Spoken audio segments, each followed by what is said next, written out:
Assalomu alaykum hammaga.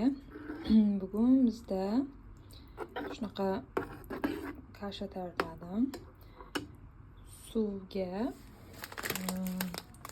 bundan qo'shib qancha uzoq vaqt qaynaydigan bo'lsa, shuncha yaxshi bo'ladi. Tez pishadigandan ko'ra foydaliroq bo'ladi. Suvli yormasi, suvga pishirish kerak 15 minut. Keyin ichiga bananni ezib turib sovordim. Siz olmani qirishdan chiqarib solsa ham bo'ladi.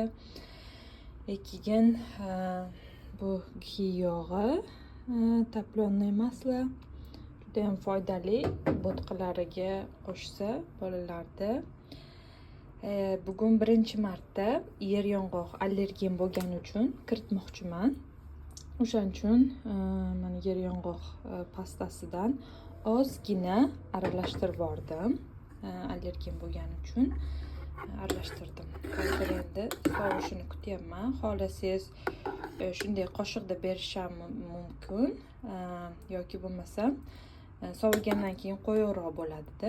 Qo'yavroq bo'lganda yumaloq qilib turib, qo'lingizda yumaloq shunaqa sharikchalar qilsa u ham yaxshi. Bola o'zi to'pchaga o'xshagan bo'ladi.